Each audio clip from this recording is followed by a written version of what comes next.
All right, guys, we are back with the FSU versus Miami edition of the Osceola Tailgate, and I am joined by former FSU offensive lineman and current Osceola football analyst Mark Salva, along with our Osceola recruiting analyst Charles Fishbein, who is down in South Florida. He lives in South Florida. And of course, I am Pat Burnham, and I'll kind of be I'll be point guard for today's show. But guys, obviously, we look forward to this particular week every year as FSU fans. To me, it's my favorite rivalry game that they play. I know Clemson and Florida, obviously big ones, and we'll get a little bit into that with Mark in a little bit. But 5-3 FSU goes on the road to take on 4-4 Miami. Guys, just kind of this is a big opportunity for Florida State. They can get bowl eligible in this game. Fish will get to talk to you a little bit about recruiting later, the impact this could have in recruiting. There are a handful of kids in South Florida that Florida State and Miami are battling over right now. And of course, the other part of this is if Florida State were to go in there and win, it makes Miami 4-5, and with Clemson, Georgia Tech, and Pitt left, makes their chances to get to a bowl game that much more complicated. So a lot of reasons you want to see Florida State win this game. Plus, the Miami athletic department did not release game notes this week, so it made my research for my preview much more complicated. So I have a lot of reasons I want to see Florida State win this game. But Mark, how excited are you for this game? Yeah, I'm obviously very excited. I always get excited for this one. It's just a fun game. It's even the way both teams have been lately, it's still got national juice, right? I mean, the fact that it's on national TV in the primetime slot speaks to that. It still means something to a lot of people, So yeah, I'm excited about it. I'm excited to see if we're actually as good as I think we are. Have we taken that next step? I think we have. Obviously Miami's in year one with Mario. We're in year three with Mike, and we should be a little bit further ahead. So, there's a lot at stake, and it's an exciting game. Fish, obviously you're down there towards the epicenter of this game this week, and just what is the buzz around Miami, Florida, and South Florida about Florida State coming to town? And obviously, Miami has been very inconsistent this year. And what is the temperature of the water down there for Mario Cristobal and his staff as he enters his first FSU Miami rivalry game as a head coach for the Hurricanes? I think there's a lack of interest compared to most years. I mean, usually this game is being played for something more than just state pride. So it doesn't seem, even on the radio stations, it doesn't seem like the game is as big of a deal as years past. I remember going all the way back. I think it was like 2000, and the wanky year when they played Dorsey and them. And that year, I remember walking into the Orange Bowl, and it was a different feeling. Like the excitement with the game. I remember going in that game, FSU had won 5 or 6 in a row, and it had a different feeling. This one, I think, is more reserved. The Miami fans were excited going into the season, but I think this season's taken a toll on a lot of them, their fans, and I think they expected more out of this year, as many of us did. I thought, this was a team that could win, 9-10 games, and they've been they have a chance. I think right now they're 4-4, and Florida State's 5-3. So the excitement's not as great as it's been in years past. So I think as we get closer to the game, there'll be a little more excitement, especially tomorrow. But usually it's like a week-long excitement with this game, where you don't see it as much this year.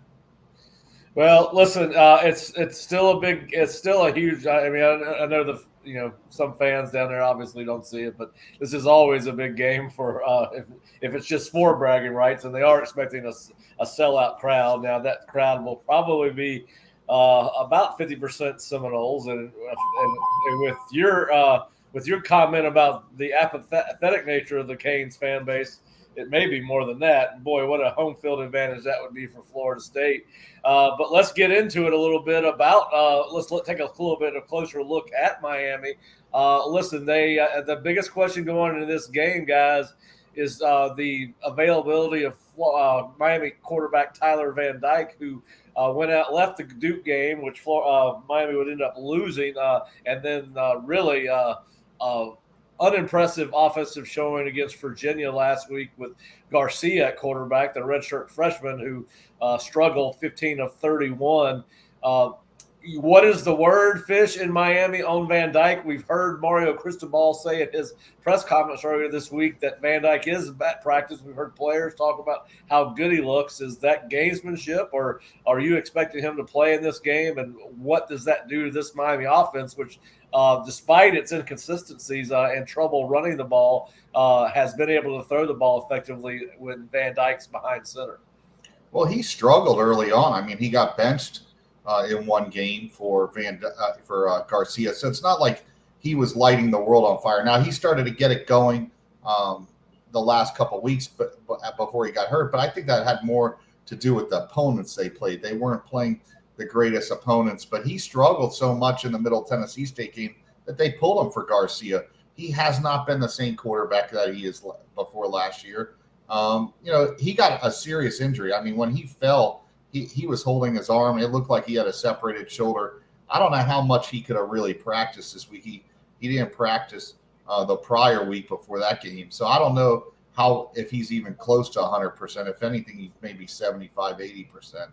And still, that it's not like he's an athletic quarterback. He's not going to beat you with his legs. He needs to beat you with his arm. And if his arm's not fully healed, I don't see how that's a positive for him.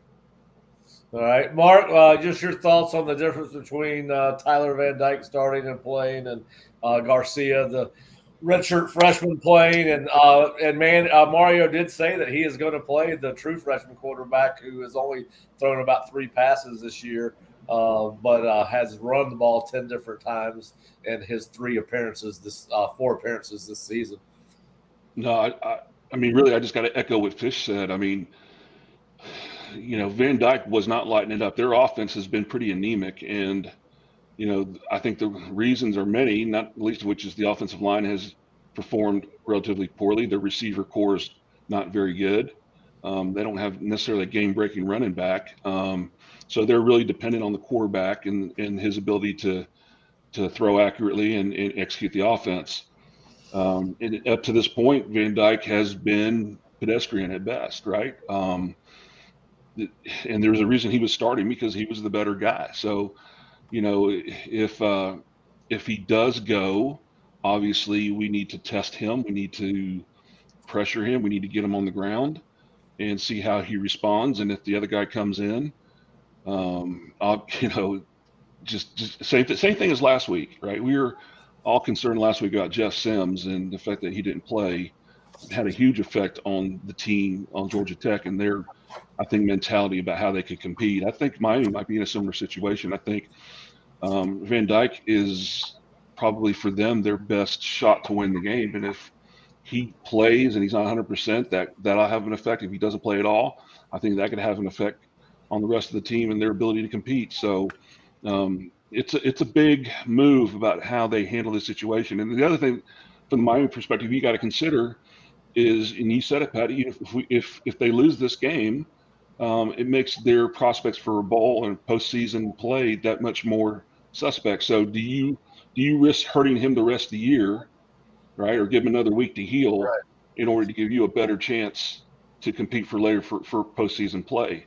So there's a lot of big decisions that have to be made in regards to this quarterback situation.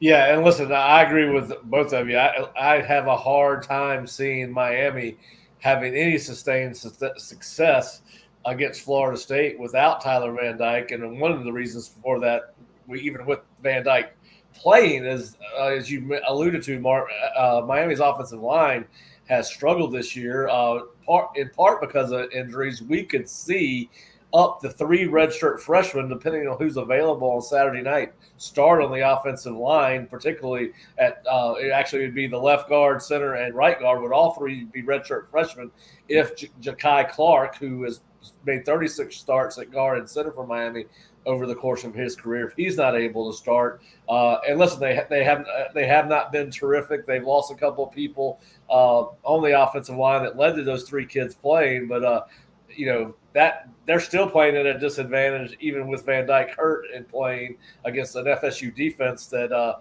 for the most part, is healthy. You think this is as healthy as Fabian Lovett and Jared Verse have been all season.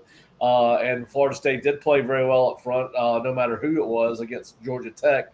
So let me ask you this. All that being said, it looked like early on in the year Miami was going to be able to run the ball. They ran for 305, 174, and 175 in their first three games, and then Middle Tennessee and North Carolina combined 102 yards rushing, and then kind of got it untracked against Virginia Tech, 107, and then had about 130-something yards against Virginia last weekend. But knowing all that, Mark, they are getting Restrepo back at receiver. They do have one of the best tight ends in the ACC, and I can't remember Mallory.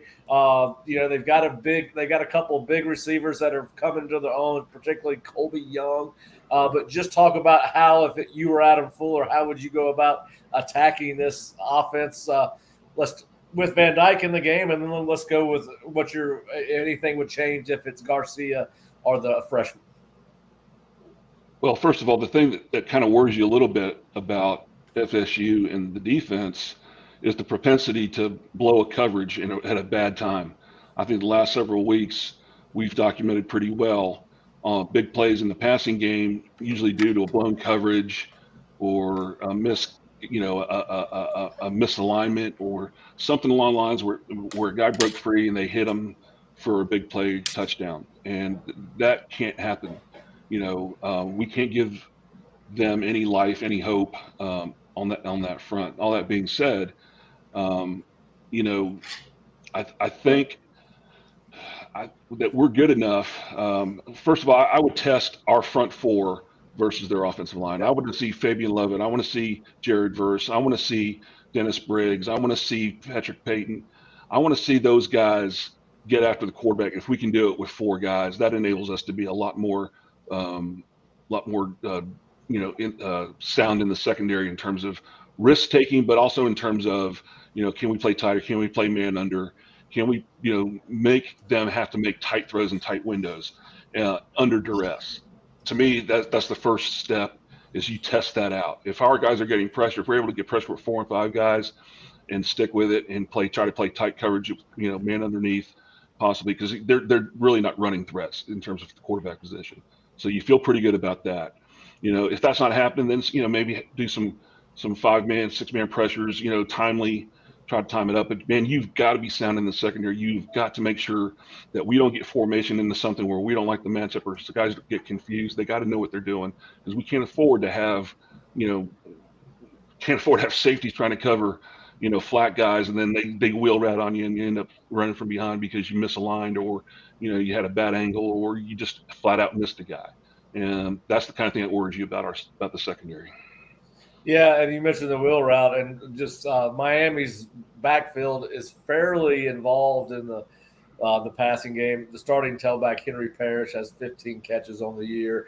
Jalen Knighton 7, and then I believe the other running back, not Knighton, Thad Franklin, has 4. So they will involve those guys, and obviously you see the running backs and the tight ends run a lot of wheel routes. And of course, I'm interested in just seeing how FSU's linebackers match up against Mallory in pass coverage, or will Adam, pass that on over to a safety. So I think that's one of the key matchups for FSU, is how do they control Mallory, because that has been his favorite target. All 3 of the quarterbacks' favorite targets. And, Restrepo is a guy that was highly productive in the first 3 games, 12 catches, 183 yards. There's a lot of comfort between he and Van Dyke, probably not much between he and Garcia, or Ja'Curry Brown, the true freshman quarterback. Fish, how do you go about attacking this Florida State Miami offense and your Florida State's defense? Yeah, they're not very good in, not a lot of offenses are, but they're not very good at playing behind the sticks. I think if you could get Van Dyke in uncomfortable situations, 2nd and 3rd and long, he's not as effective. He likes to have time back there in the pockets, survey the field. If it's second or third and long and FSU's able to get a pass rush, he's not going to have that time to find that second or third option, especially that tight end coming across the middle of the field. They have to win first down, Miami. They're just not very good on offense this year. They've struggled to score inside the red zone. Even in the Texas A&M game, they moved the ball, but they were very inefficient inside the red zone. They are a grind it out, dink and dunk offense. They don't take a lot of shots down the field this year. They don't really have that deep threat. So if you could put them in those second and third and longs, I think FSU could have a lot of wins on the defensive side of the ball. I know. I'm going to say one more thing. The other thing too is they've turned over the ball a lot, right? Yes, eight turnovers in the Duke game. In the Duke game, right? So they had a lot of turnovers against Duke, and they've been turning the ball over. We, however, have not been able to get a lot of turnovers. So which one of those things is going to come to the surface? I would like for us, hopefully, to take advantage of the carelessness with the ball that they've shown, and maybe try to turn that around for us. But man, I sure would like to see the defense generate some turnovers, whether it be punching the ball out on a running back or actually competing for the ball and when a ball hits you right in the chest to catch it. I mean, that's you got to think that this is a game you could see a block punt. I think both teams are going to be aggressive, even on special teams, to get after the punter and try to make something happen. Because one big play, that's how this game's always been. It's always turned on one big play.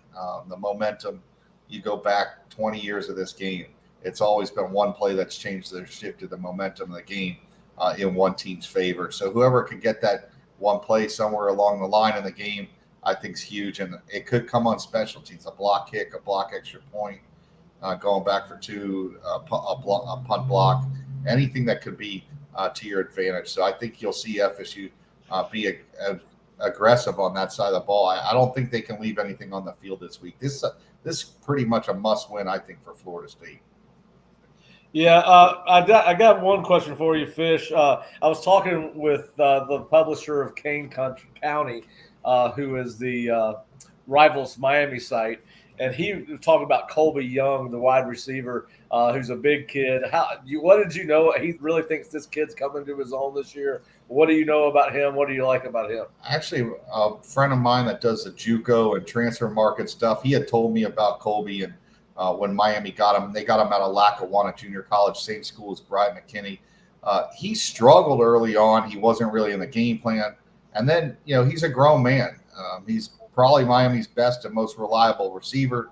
When they throw it to him, he comes down with it. He's effective stretching the field. He can run crossing routes. He can do the hitches.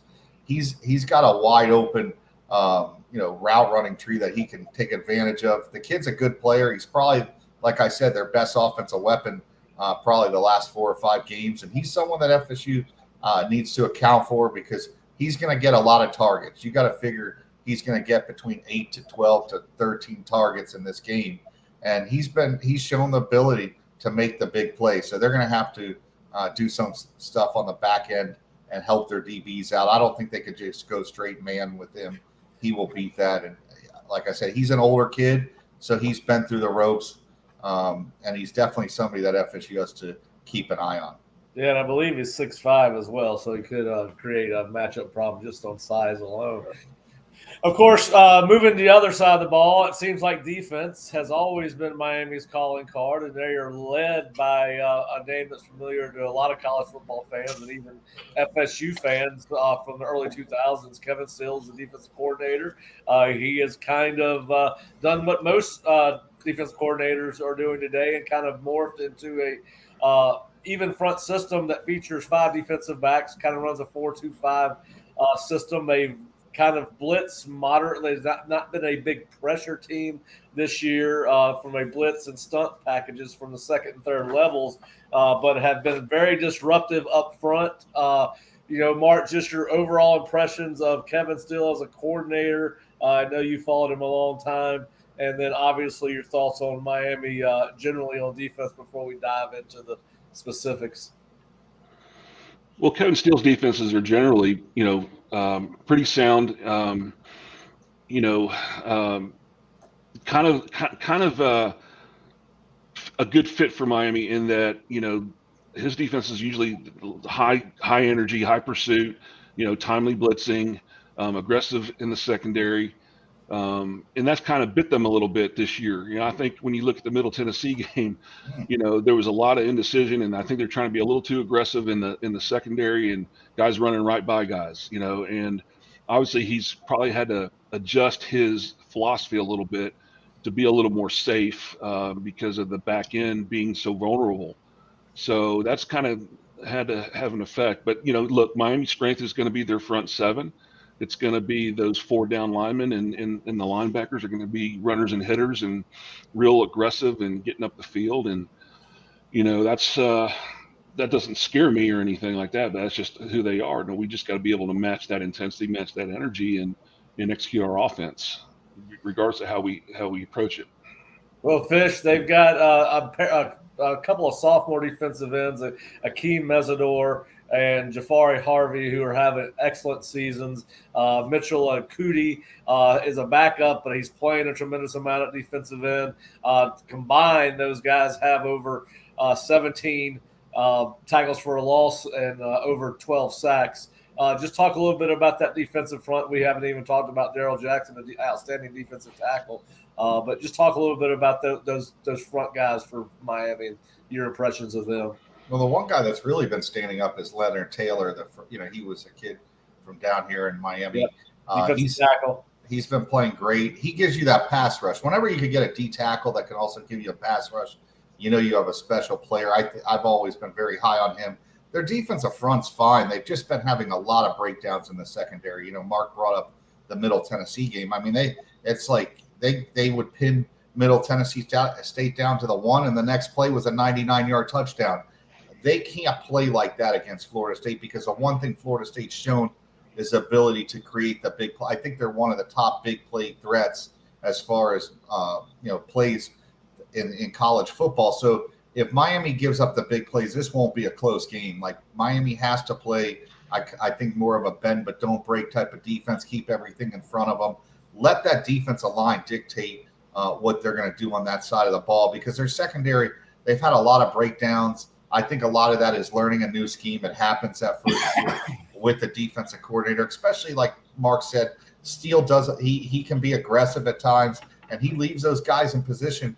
If that defensive line doesn't get to the quarterback, they can create the big plays down the field. And one thing Jordan's shown is that when he breaks contain and he could get outside the pocket, if a guy gets open, he can't put the ball down the field. So they've got to be careful how much they really pressure. I think personally, the way that they have to rely on just getting Florida State to go 10, 12, 14 plays and hope they make a mistake and force them to kick field goals, knowing that that's not a strength of Florida State's offense. Nobody wants to hear field goals in Miami versus Florida State, okay, Fish? Yeah. That's not going to go there. But, hey, to your point, FSU has produced the 10th most plays in college football in the passing game of over 20 yards, and Miami has allowed 29 pass plays over 20 yards, which ranks 88. So I think they had 20 of those in the Middle Tennessee State game. Yeah. It seemed like every time that team was pinned back, they were getting 100-yard touchdowns. So. Yeah, they. That's. Let me say so. I think the key for Florida State on offense to me is going to be Jordan Travis, and I think this is a game where we got to just unleash his full skill set, right? I mean, there's nothing to hold back for anymore. This is the season right here. Yep. And so, but hopefully Jordan is smart enough to know to let the game come to him. As cliche as that sounds, not necessarily force it. But man, when he breaks the pocket, his eyes are downfield, and he can hit big plays because that is one thing the Miami secondary does not do well is tackle in the open field. Nope. And I'm glad it's somebody else for a change, right? I mean, we've kind of seen to rectify that on our side of the ledger, but they right now are going through some tough times with their secondary making tackles in the open field. And if we can get Micah Pittman, we can get Pokey, we can get Johnny Wilson, we can get those guys out in the open field with the ball in their hand. I think there's some big plays to be had, and I think this is a game for Jordan to really utilize his legs, run some zone reads, run some roll out when he breaks the pocket, get the eyes open, scramble drill, and hit some big plays. I think that's going to be a real key for us to produce some big plays and points. Well, Mark, let me ask you this: you and I enjoy watching them line up in 12 personnel, and we saw them line up in a little bit of 21 against Georgia Tech. But with this particular matchup, as badly as they have struggled in the past in the secondary for Miami, is this a game where you'd like to see some 10 personnel and spread them out, make those 4 and 5 wides? Yeah. I mean, I think there's a place for all of it, Pat, really. I mean, what I just said, they have trouble tackling in the secondary. Why not get in some 12 and 21 personnel and, force things get funneled to the secondary where now they got to make a tackle on a back coming through the line, right? If we block everything. So make those guys make tackles. So there's a place for that. I like us to be variable in terms of personnel groups and formations and present different problems at different times of the game. And to me, that's the value of what we do on offense. So yeah, there's a place for all. There's a place for 5 wides. There's a place for 12 personnel. I mean, and just keep throwing different questions to them, and make them answer the question, and then turn around and do once they start getting beat on something like that, then change the question, right? And that's what we do. That's what we have the ability to do with the variability that's presented in our personnel groups, and really just the inventory of plays that we're able to run. Yeah, listen, I think this is a tremendous challenge for Miami, this FSU offense, particularly the way Miami is playing in the past. I think if Florida State can run the ball with any sustained success, it's just going to emphasize that pass game. And I think that, it's hard to believe we're saying this, but FSU, based off the previous years of this, but with, like you said, with Pittman and Johnny Wilson and Pookie Wilson and Cam McDonald's been very good in the pass game at times. Yeah. You got Toafili out of the backfield as a great pass catcher. Ja'Kai Douglas. We've seen Ja'Kai Douglas start to come on. We've seen Kentron and Williamson. We've seen some of these guys be stars in a particular game. I just think if Florida State can run the ball with any success, and I think with Trey Benson, they will, and the way this offensive line is played. And, Mike has done a good job of setting up these runs based off what they've been able to do off the pass and vice versa. I just think this is a tough matchup for Florida State. I mean, for Miami, if Florida State can produce anything in the run game. Listen, Miami's very good against the run. I think they're 22nd in the nation against the run. That might be wrong, but they're close to that. They've been very stingy against the run. 22nd, 112 yards per game, and they've made some disruptive plays, and they'll make some, but I just don't think for the totality of the game, if Florida State can run and offer Jordan Travis any kind of protection, I just think they're going to find too many big plays in the pass game. I think this is a case where stats don't always tell the whole story, right? Because Florida State, we're dedicated to running the football, and we're dedicated to running the football in a lot of different ways, and we have the talent to do it, especially in the backfield. So, they're ranked fairly high in running the ball, but who have they played that's really dedicated to running the ball like we are? I don't know that they have played anybody like that. So, I feel like we're going to have opportunities. And for us, the question is, when we get inside the 10, when we get inside the 20, can we cash in on those opportunities? That's, to me, the key of the game. Yeah. And, Fish, what are your thoughts on how Florida State goes about attacking Miami's defense, and what do you think how they should go about attacking it? I definitely think you have to go after their secondary. I mean, that's where they've had the breakdowns. I think to just try to pound the ball this week, they can have Florida State's most effective. Another team that they're very effective in front of the chains. I don't want to see them, be conservative and run the ball on first down. I think you have to be aggressive on first down, try to win that. And go after their secondary. That's where their weaknesses are. That's where they've been weak all year. The breakdowns, I don't see – nothing I've seen from them has made me think that they have figured that out this year, and I don't think anything's going to change in this game. So if FSU's aggressive, I think the big plays are there to be had. And like I said, this game's based on who's made the bigger plays. FSU has the ability to make the big play where I don't know if Miami really does. Yeah, and to your point, Mark, I just went back and looked it up. Texas A&M and North Carolina both ran the ball against them better than anybody else. Texas A&M 32 for 124, North Carolina 43 for 161. Nobody else has had over 100 yards against them, but it's not been world beater schedule: Bethune-Cookman, Southern Miss, Middle Tennessee, and Virginia Tech, all of who are either subpar teams or very average football teams. So you're Right. correct on that. Florida State will be the best rushing offense Miami has seen so far. I think Miami might be a little bit surprised at what they're going to see on Saturday. Of course, Fish mentioned it already. Special teams. You listen. I think everybody that follows Florida State and Miami hopes this does not come down to special teams play. But and listen, they've got a very good field goal kicker in Borgalis and a outstanding punter in Headley or Henley. And of course, Florida State's had its struggles with Fitzpatrick, but he made 2 field goals last week. So you got to hope that that's a confidence builder for him going on the road. And listen, it may not even be like a road game. I mean, it very much be like this has a lot of neutral site feel to it, right? Because Miami doesn't put very many people into this. It's almost like a in-season bowl game, to be honest with you. But anyway, Fish, how aggressive has Miami been in the return game, both with the punt and kickoffs? I don't see a whole lot even on the special teams. I mean, they did have a big kickoff return, I believe, against Middle Tennessee State with Keyshawn Smith. He is their guy on kickoffs. I don't think, from what I remember, I haven't seen a whole lot from them on punt returns.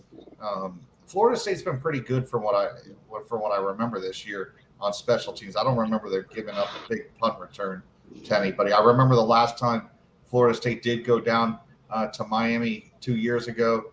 They did have maybe it was 4 years ago. They did have a big punt return from Pokey. I think it was Pokey Wilson or Nikon Murray, one of the guys. But I do think that FSU has advantage on the special teams as far as the return game. I think they'll have more success in Miami. Like I said, other than Keyshawn Smith against Middle Tennessee State, I don't remember them really breaking off a lot of punt returns for big plays. Well, listen, it's going to be a heck of a game. Florida State is a 7.5-point favorite. I think that's probably about accurate. And we'll give our predictions as we move forward in the show. But Mark, I want to ask you, you're a former player. We always talk about the Miami game being the players' game and the Florida being the FSU alum and boosters game. You're getting tackled by somebody in that picture, which is odd because unless I'm No, I'm actually. He jumped for a pass. I knocked him down. That's Jimmy Johnson. Okay. Yeah, no, I'm knocking him on the ground there, Pat. Okay. From my view, it looks like he's tackling you, which I was about to say. I don't remember you running the ball in college, but anyway. So just talk about why that is, and is that more of a generational thing because of the teams in the era that you played against Miami? The great games of the 80s, and even when you were a GA in the 90s, they were always prolific games, had huge national relevance. But I just try to explain to our viewers and listeners why Florida State players from the 80s and 90s view the FSU Miami game a little bit differently, probably than everybody else. Yeah, I think from the player perspective, especially in the time that I came up in the 80s, late 80s, and my time there in the early 90s, Miami and Florida State were kind of the same in terms of we're both independents at the time, and we were both fighting for national relevancy. Miami won their first championship in 84, and of course, we all had the University of Florida, the flagship school, in the SEC and all that stuff, and so we kind of had that chip on our shoulder as far as that goes. And I think, the fact that we our ascendancies kind of mirrored each other during that time, and the amount of players that were on both teams and especially from South Florida, it just, the familiarity with those guys. I don't know, we as players, we could just relate to those guys more. We never felt that with the guys from UF, and so from a player's perspective, it always seemed like, I know for me, I wanted to beat them, just because I respected them more, I guess. I respected, how they played, and with that, we were kind of all coming from the same place in terms of trying to get to relevancy, So the Florida thing was more of a fan thing because me being from Orlando, and just the reach and scope of University of Florida at the time was, they were the length of time they've had playing college football relative to us was just more entrenched. So you hated that because you hated being around. There was more Gators around. There weren't as many Hurricanes around, so you didn't have to live with it that way. So you wanted it for a fan. You wanted to beat Florida, but as a player, the respect you got from beating Miami, it just seemed to be more. If that makes sense. Yeah, and listen, I think it probably has to do with something because I was close to the program in high school and in college. With my father was coaching at Florida State, and Miami's always the one program, the one team I've wanted to see them beat. I don't care how bad Miami is. I don't care how good FSU is, and vice versa. There's nothing like beating Miami. I think that I don't enjoy their fan base.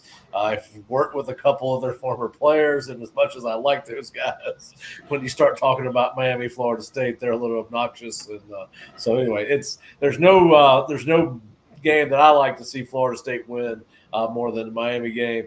Fish, before we move on to other topics, how do you view, as a Florida State fan, how do you view the Miami game versus other rivalry games Florida State plays? Growing up in Miami, I grew up with Miami fans. It was just when I went to class, there was always that one straggler that was a Gator fan, but pretty much everybody was either Miami, FSU, where I went to school. So Miami was the big dog. I go all the way back when I lived in California. I remember always wanting to wait. The games were high noon, 12 o'clock games. But when I was in college, the games would start at 9 o'clock, and you couldn't sleep the night before because of how big these games were, and you knew whoever won was really the front runner for the national championship back then. So the pressure, even you felt it as a fan, wanting to win that game. So FSU Miami was always the biggest game to me growing up. So that's what I was used to. So from my standpoint, it's the only game that mattered. Yeah, listen, I can't wait for Saturday night to get here. I've been looking forward to it all week. Listen, we're going to come back with our picks as we end the show today. But there's a ton of stuff going on in college football. We kind of like to take a little turn around the college football world. Of course, as everybody knows by now, the first rankings for the college football playoff have come out.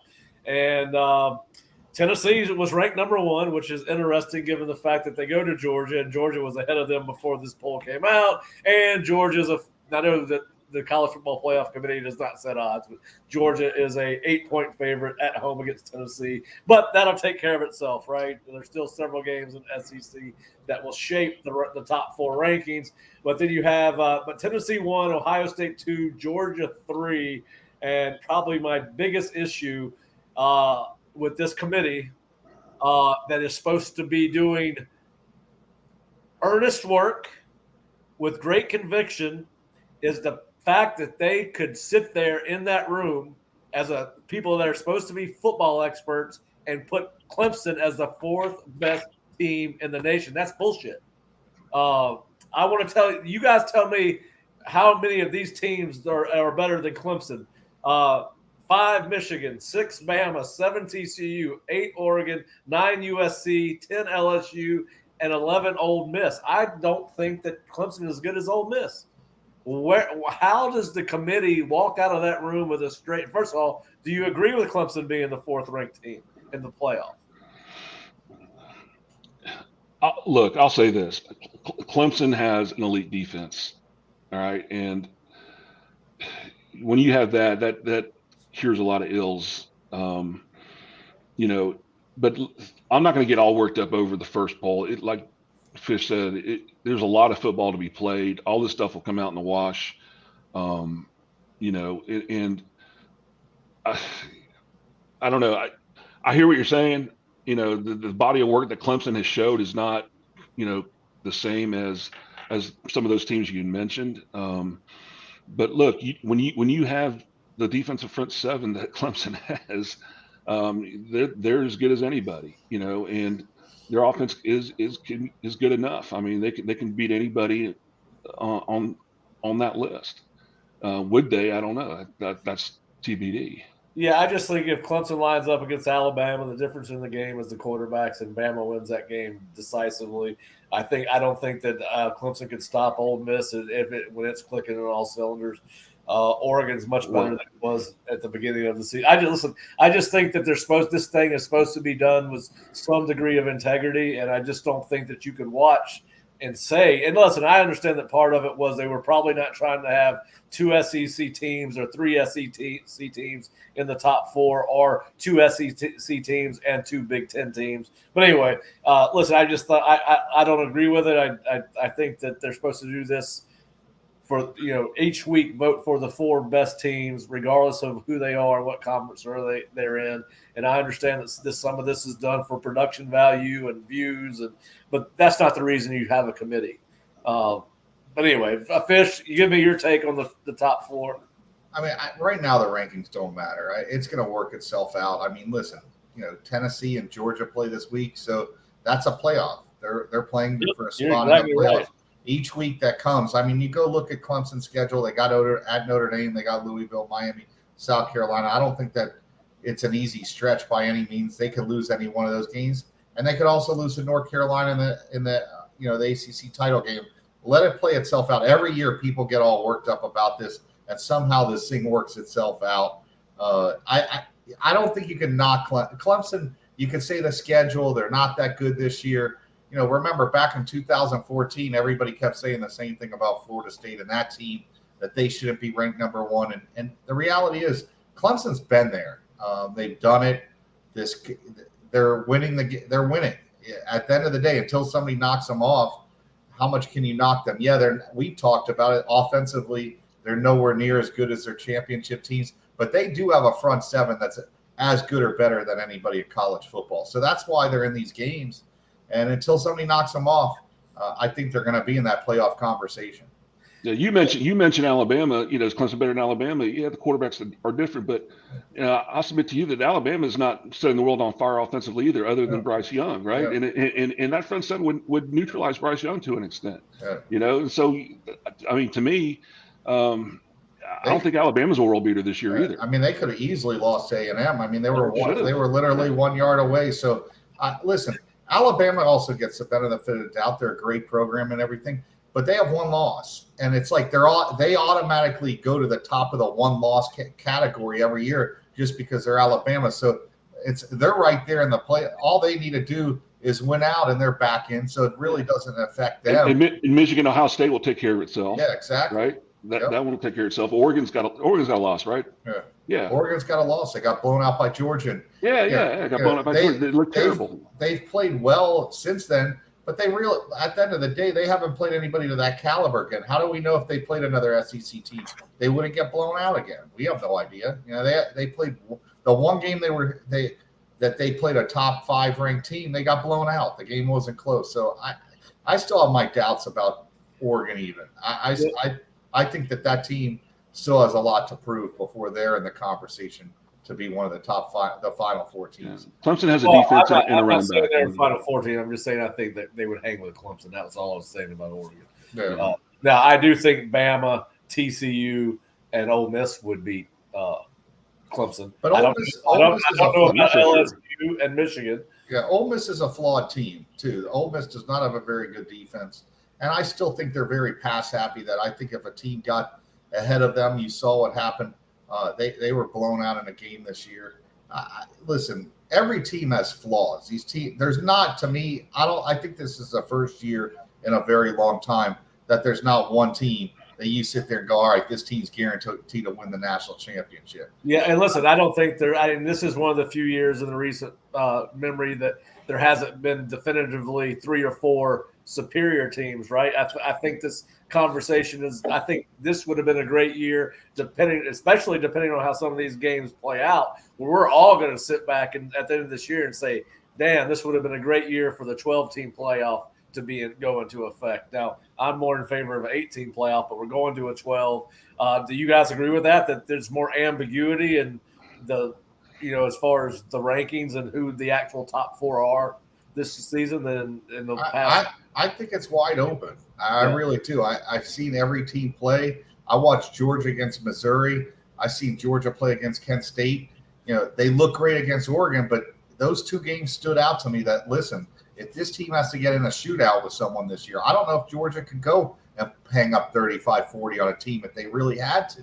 Well, they're fixing to find out on Saturday because they better hang about 35 or 40. I'm telling you, man. I think if you look at these teams, you say, okay, if all these teams play their best, right? Who's the best? I think if Georgia plays their best, they're the best team, right? I don't think there's any question about that. But Mark, as well as I do, it's so hard to win that second championship in a row. It is. Like Florida State was just as good in 2014 on paper. The team always looked out of sync. It's just hard to get college kids that you just went through a whole season. You went through those wars, and Georgia had never won in 20 years. So those guys, now you have to go and do it again. And those kids think, oh, we'll just show up. We're better than everybody. And all it takes is 1 week off where you have a bad week and someone beats you. It's so hard to win that second championship. I think Alabama and Nebraska are the only teams that ever done it. And you think of all the programs. Florida State's had the teams to go back-to-back. Miami's had the teams to go back-to-back. It doesn't happen very often. There's a reason why. Yeah, listen, I think it's going to be fascinating to watch this thing play out over the course of the next 4 weeks. And it'll start this weekend with two huge games that we'll talk about here in a second. But Tennessee at Georgia is obviously going to have huge ramifications on the playoff as Alabama and LSU. But I want to talk about something else before we move to game picks. The Auburn and Brian Harsin saga has ended. Ended on Sunday or Monday when they finally did the man some justice and allowed him to walk off with, I think, about $17 million or so, maybe even more than that. But listen, this was a long time coming. Auburn, I don't think, helped itself with the way it handled Harsin and moving forward with finding a new head coach. I mean, really, it is such a dumpster fire. The only reason you're going to take it is because they got a lot of money to offer, and these jobs are very hard to come by, and they will find an excellent candidate. I have heard many names, and, of course, one of those is former FSU great Deion Sanders, who Mark played with. You're also hearing Lane Kiffin, Matt Rule, Dan Lanning from Oregon is one of the latest names I've heard. Of course, Hugh Freeze, Jeff Grimes, offensive coordinator, I believe, at Baylor, who was an offensive line coach at Auburn. And then, of course, I think before it's all said and done, we'll probably hear names like Urban Meyer, and somebody in Tallahassee is going to report that Bob Stoops is having dinner in Auburn. We'll see that on some freaking message board at some point. I wouldn't see Mark Stoops' name going into that job. But anyway, guys, what are you guys hearing on Auburn? And out of those names, Deion, Kiffin, Rule, Lanning, Freeze, and Grimes. And I don't know, there's going to be more than that, right? There's not always the obvious guy. Which way do you think Auburn will move, and or who do you think's the best fit out of those 6 or 7 guys? Well, the first thing they got to do is hire an AD, right? I thought they had. They did. They hired the guy from Mississippi State. Yeah. Oh, they did hire him. Well, okay, that's right. Let's throw Leach in there. Yeah, Leach. Yeah, throw Leach in there. Yeah. Look, okay. Second question: How many coaches are they still paying? 2. A lot. Kiffin will cost $30 million just to buy him out from Ole Miss. I think you could eliminate him. I just think what they owe these coaches, and I know that they love Kiffin. That's the guy that's at the top of the leaderboard. But that doesn't happen. I'm going to go out on a limb and say it's Hugh Freeze. But he just signed an extension too, right? He's going to have a big buyout. They signed, what, $5 million a year with him? Yeah, I think it's $30 million contract. That's peanuts. That's peanuts for Auburn if they're paying all these. But I'm going to go with Hugh Freeze. I just think they're at a win-at-all-cost program. Hugh Freeze has beaten Saban in Alabama before when he was at Ole Miss. I think, like I said, he knows the business. I mean, he's got to – you give this guy NIL money. I just can't imagine you giving him a blank check to recruit.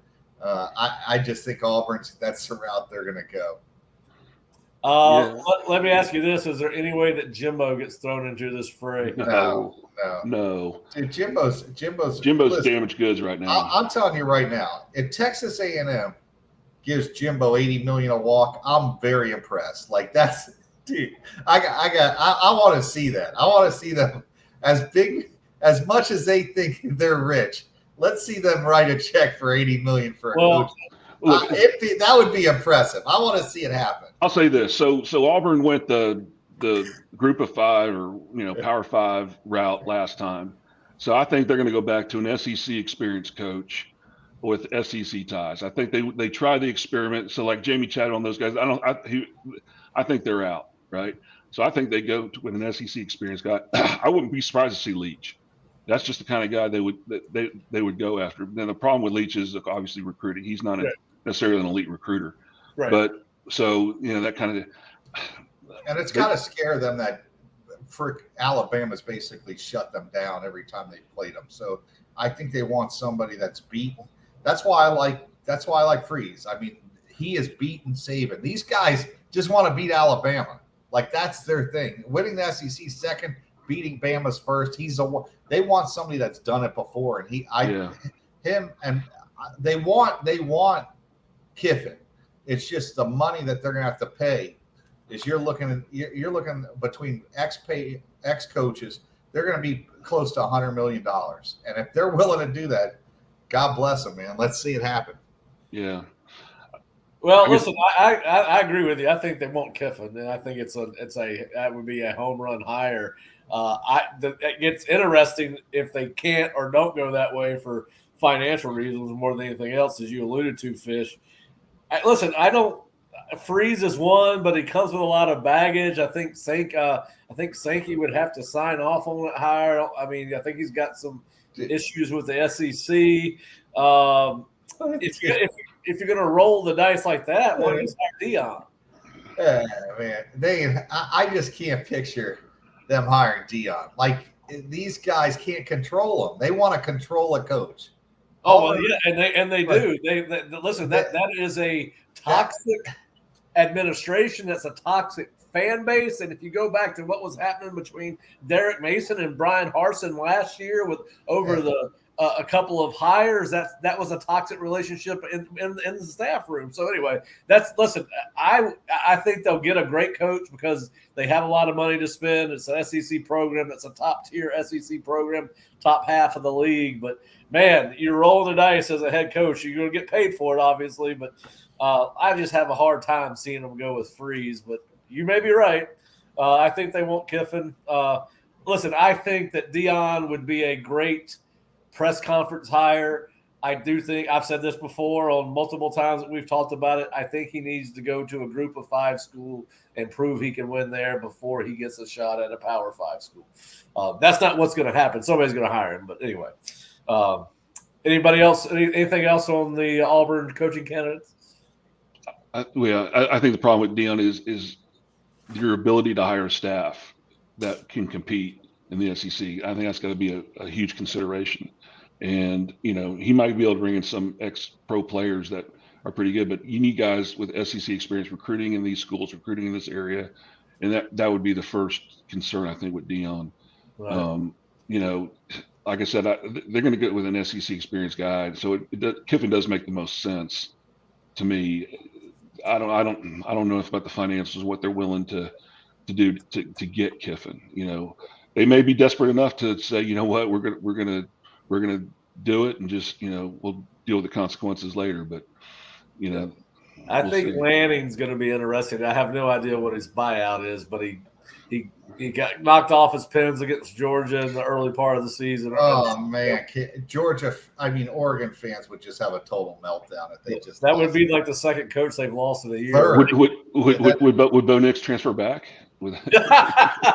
only if Dillingham came with Lanning as the offensive coordinator. No, that'd be the third coach in a row. Taggart, you had Taggart, Mario, and now this guy. But I did hear his name today, and he does have SEC ties, and he is a Power 5 head coach. So, oh my God, just keep that in mind. And he's young, and he's got a lot of energy. Oregon fans will just go hire Justin Wilcox. They're going to be like, "Hey, listen, let's just hire one of our own." They're going to go get Chip Kelly back or Mike Bellotti or whatever his name is. Yeah. All right, guys.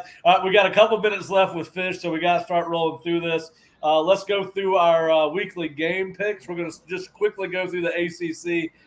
There's not a lot of tremendous headline games, but they're all games of interest because we've seen them all play basically. But let's go with North Carolina, who is surprisingly running away with the Coastal, plays a pretty much one-dimensional Virginia team who has a good defense, and Brennan Armstrong has been one of the bigger disappointments in the conference at quarterback. In fact, I had him way overrated coming into the he's not very good. He's a good athlete, but he's not a great quarterback. North Carolina at UVA, I've got Carolina big. Yeah, I mean, I don't think it's going to be that close. Carolina. Yeah, Virginia can't score. And, I mean, they couldn't even get a 2-point conversion in last week to win the game. This is a team that I just don't see the game being close. North Carolina scores a lot. I think they haven't figured out the defense, but they're not as bad as they were earlier in the year. I think the -7 is like, it's money in the bank. Yeah, I think Virginia had 2 first and goals in the 5 against Miami. Didn't get it in, right? Yep. I mean, that says it all right there. Yeah. All right, well, in a game that will make Iowa's offense look explosive, Georgia Tech goes to Virginia Tech, and a game they should probably have to play in Iowa City because 2 of the worst offenses in the ACC, if not college. Well, they got Iowa, so they're not as bad as Iowa, but they're getting close. Georgia Tech at Virginia Tech. What do you got, Mark? I mean, after watching Georgia Tech close last week, I don't know how they win a game with that offensive line. I really don't. They're really struggling. I guess they're holding back Jeff Sims because they felt like they could win some games further down the line. I don't know. Well, I heard you. I told you what I heard about that. Yeah, that's interesting. Who really knows? But yeah, no, I got to go Virginia Tech here. I just because of how bad Georgia Tech really looked, and maybe we had something to do with it. I'm sure we did, but I just can't see them producing any kind of offense. Fish. I mean, Virginia Tech played a decent game through 2.5 quarters last week against NC State. I think they got a little momentum last week. I think they'll win this game. They're at home. I'm just going to take the home team to cover the game on this one. Yeah, I'm going to play devil's advocate. I really ended up leaving that game with a lot of respect for the quarterback that came in, Bryson, whatever, the true freshman for Georgia Tech. Zach Pyron, that's right. I think I got him. Anyway. You butcher names worse than I do. Hey, there's a lot going on. I'm doing a preview. I've got Miami kids. I've got all the coaching staff going through my brain. I've got recruits. Hey, Pat, I love you, man. That's all. I'm just saying. I mean, there's a lot going on in here, and there's not a lot to help keep it going. But all right, so I like that kid. He went 18 for 28. He showed a lot of courage. I'm going Georgia Tech. All right, now a game that, listen, I'm going to say it. We're all going to be like, why'd you bring that game up? But James Madison has moved to the FBS level and was ranked 25th at one time. They go to Louisville, 5-2 JMU Dukes taking on the Louisville Cardinals, who are a 7-point favorite. Who you got, Fish? You get the first time. You get the first rollout on this one. I think this game will be a little closer than people think, just because Louisville had a big win against Wake. It's like I said, it's hard to get up 2 weeks in a row. Louisville should win, but I think the game's going to be within the number, probably a 3 or 4 point win. They're going to have to struggle to fight through the JMU, whatever they're called, Dukes. They're called. So Dukes, that's right. The Dukes. All right, man. So I think it'll be close. I think it'll be a closer game than people think. So, Sully. Yeah, I don't think it'll be close. I think Louisville handle them pretty good. I mean, Louisville defensively, they bring a lot of guys from a lot of places, and they're just athletically going to be better. Quarterback is really good. So yeah, I think Louisville will beat them pretty handily. Listen, I think it's going to be a closer game than most people think. I think Louisville's going to have a little bit of a hangover and probably have a hard time waking up after beating the Demon Deacons last week. So it's hard. I want to pull the trigger and say JMU, but I think the quarterback for Louisville is just going to be too much. So I'm going to go Louisville too. All right, Clemson, the aforementioned Clemson that I had a was triggered by the College Football Playoff Committee about. Clemson goes to a struggling Notre Dame team, 4-4, I believe Notre Dame is, but they got a big win last week. I just can't remember who it was against. Or they get beat last week. I can't remember. Anyway, I thought they beat somebody they weren't supposed to beat. They beat Syracuse. Syracuse, there you go. Syracuse, Clemson at Notre Dame. Did the Irish have any luck against the Tigers, Fish? Oh man, they played well against Ohio State in the opener, and they've been all over the place.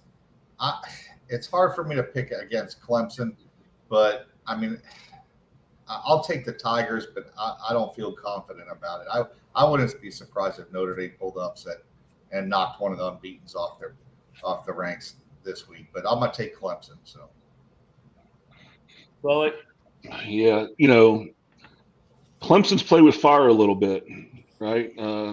Even our game was close, but they, against Syracuse, they played with fire a little bit. NC State a little bit. One of these times they're going to get bit. I just don't think it'll be this week. I'm going to take Clemson. I know Notre Dame's had spells of playing some good ball against some good teams, but for them to put it together for 60 minutes, I just don't think they're going to do it. All right. So our next to last game in the ACC, 21st ranked Wake Forest versus at 23 ranked NC State. Wake Forest is a 4-point favorite. Listen, I just can't. This is a quarterback-driven business at this point. Hartman's better than the quarterback NC State has. This will be the best defense that NC State has faced, probably outside of Clemson, but they put it on Clemson for the most part. They score over 30 on Florida State, which defense has been pretty good this year. So I'm going to go Wake, and I got them covering the spread actually. Yeah, I think NC State's defense is really good. I think they're going to give them some problems. Wake turning the ball over, 8 times last week? 6 at least. 6, I think it was 6. Yeah, 6 it was. 6 1/4. I mean, that's just so un-Wake Forest-like. I got to believe they'll get that corrected, and if Leary was playing for NC State, I might choose NC State, but with him being out, I just don't think they're going to be able to move the ball. They got lucky, I think, last week. So yeah, I'll go Wake. Fish. Yeah, I think you guys did not get a good look at MJ Morris. I think he's the future of NC State football. Had almost 250, 300 yards of passing in that third, fourth quarter. Threw for 3 touchdowns. I think he's the difference. NC State pulls upset. They've got the better defense with MJ Morris running that offense. I think they're going to win the game. Is Morris a different kid than the kid that finished the Florida State game? Yeah, it's not the same kid. He threw it. Yeah, he's a freshman. He got on the field for the first time last week, and I think he had 1 or 2 incompletions the whole second half. He was really special. FSU, but it's different being the guy the whole week than being the guy that comes in. I know that, but being at home at NC State, I think that's a home field advantage. If this game was at Wake, I give Wake the advantage. I like NC State. All right, well, let's move into our final 6 picks, and we'll go through this one quickly. John, I think it's just because if you're a Florida State fan, it's adventurous because it's Florida and Jimbo. But 4-4 Florida goes on the road to College Station to take on 3-5 Texas A&M. Obviously, it's not been great news for Jimbo, but they did play much better against Ole Miss, and it looks like he might have a quarterback starting to develop. Fish, who you got, the Gators or the I just don't think Florida's any good this year. I like what I would have picked Florida if Connor Wegman didn't play so well last week. He was one of the top 2 quarterbacks in the country last year. He was impressive too.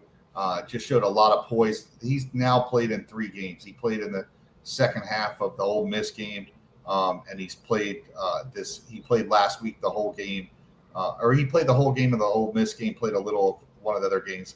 I like what I saw from him. He was able to open up their offense, be able to help out the running game. Texas A&M's got a very good defense. I think they're going to win that game on that side of the ball. I like Texas A&M to beat the Gators.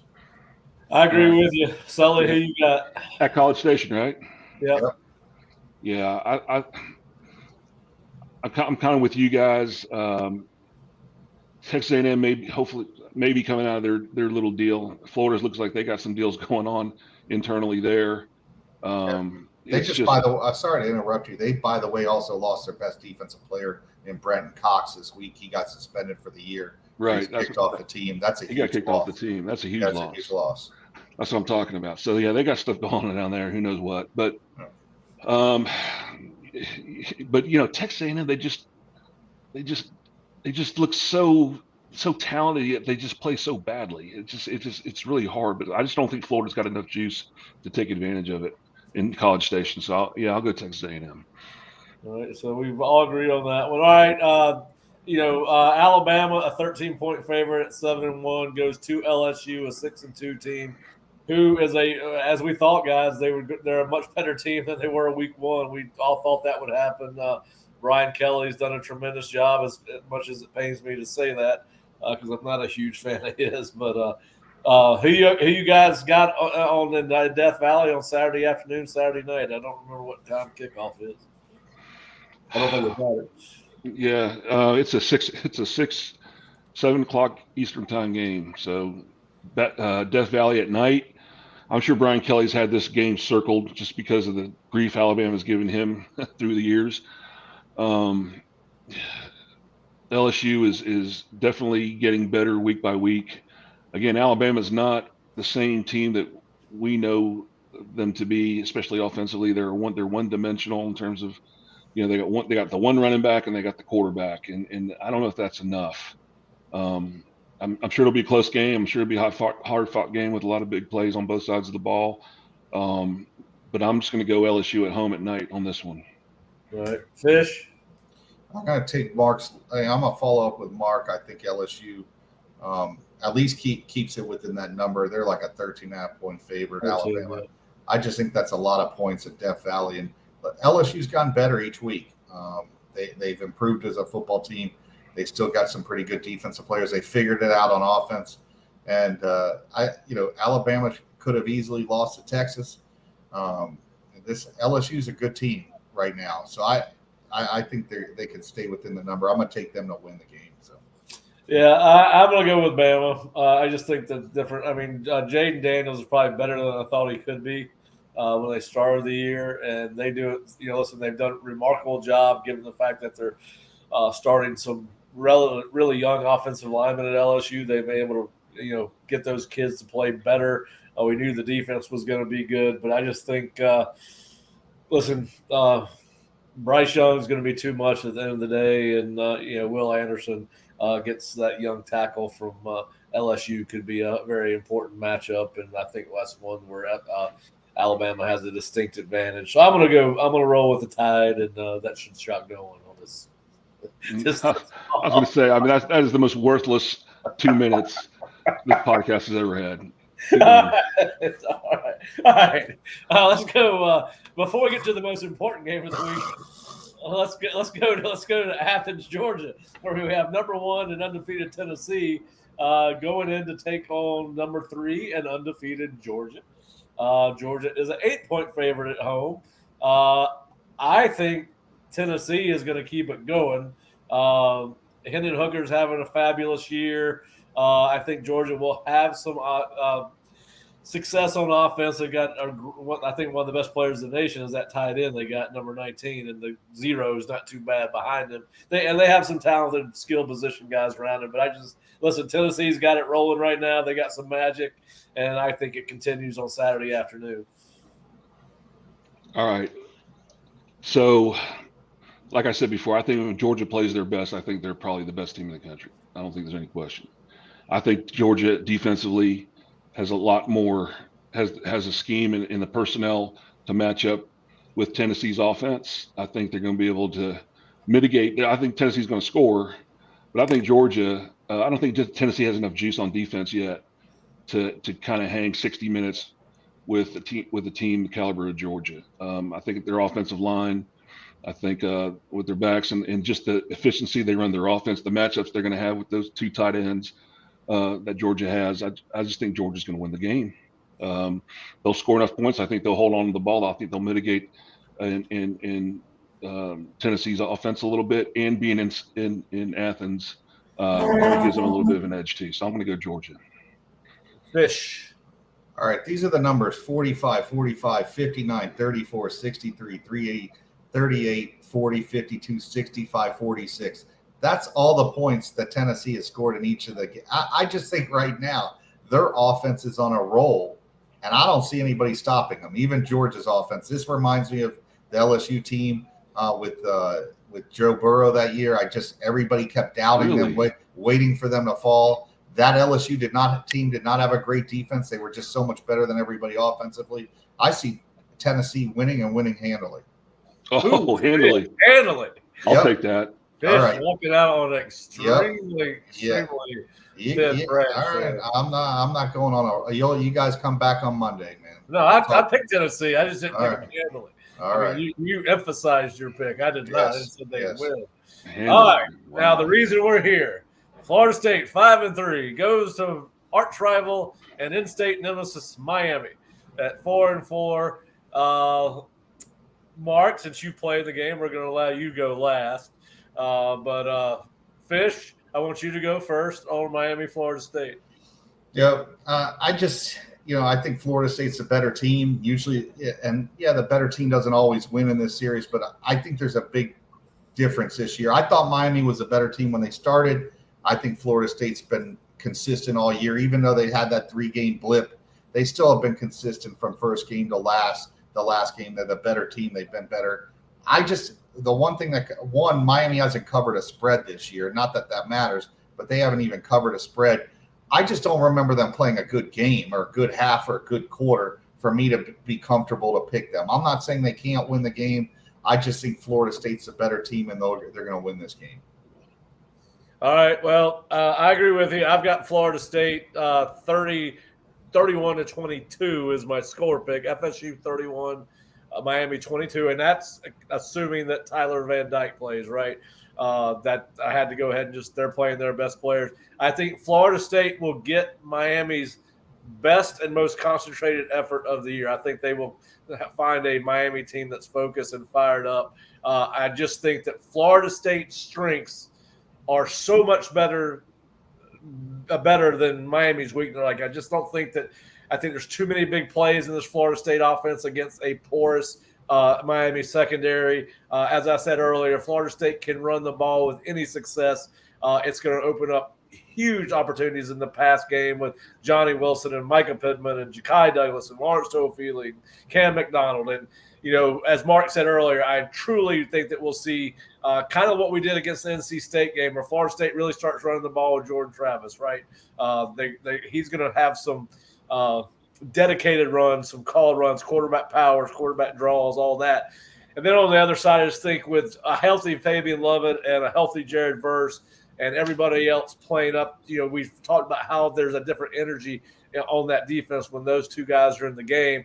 I think if they're at full speed and full force on FSU's front four, Miami's offensive line, as beat up and as inexperienced as it is, will not be able to handle Florida State up front, whether Van Dyke is playing or not. And if Garcia starts and Van Dyke does not play, I think the game could be much more one-sided than my score. But I'm going with Florida State 31-22. Yeah. So I'm going to quote the great Bill Parcells here, especially at this time of year. You are who you are. And if any fan base or anybody affiliated with our program understands, you just don't turn it on for 1 week, right? You're just not going to play great 1 week when the past 6 weeks you've played like dog crap. And, regardless of who's coming back and who's coming back from injury and all that stuff, we have a body of work for this part of the season. They have a body of work from this part of the season. And I said from the beginning, I didn't think Miami warranted the ranking they had. I don't know why they came in so highly ranked without even having played a game, but that was totally unwarranted, that ranking they had. And so the disappointment from that for them and the realization of that they're really not that good has got to, I don't think it's quite settled on them yet. So all that being said, Florida State should win comfortably, and I think they will. I think, Miami's just not going to turn it on for one game, and everything all of a sudden all ills are cured. It's too late in the season for that to really happen. They are who they are. So I'm going to say FSU is going to take advantage of the matchups that we have, which is our defensive line being effective. I think we're going to run the ball. I think our offense is going to produce points and big plays. I'm going to say 38-16. All right. Well, Fish, did you want to predict the score? Mark gave us 38-16. I'll say 31-13. Okay. All right. So we're all around 30s to teens. All right. Well, guys, listen, it's going to be a fascinating game. I'm glad we're through talking about it. And now we get to sit back on Saturday night and watch. And hopefully Florida State will secure its second straight win over Miami in this, one of the best rivalries in all of college football. It'll be Mike Norvell's first game at Miami as Florida State's head coach. He missed the 2020 game. But listen, Fish, you'll be there with Jerry and Kurt and Bob, and we hope you have a good time with those guys. For you guys that are not going to be at the game, Mark and I will be going live on Osceola YouTube, also our Facebook page and Twitter account with first impressions. Usually about 10 to 15 minutes after the game. We may try to make it a little quicker this time and go right after the game is over if I can get my notes together. But we will be here on Osceola YouTube, Osceola Twitter, and Osceola Facebook with Mark Salva and I's first impressions after the Florida State-Miami game. Guys, as always, really enjoy this podcast every week, and I appreciate you guys taking the time out of your busy schedules to join me. And as always, Sully, you get to sign us off. Go Noles. Beat the Canes.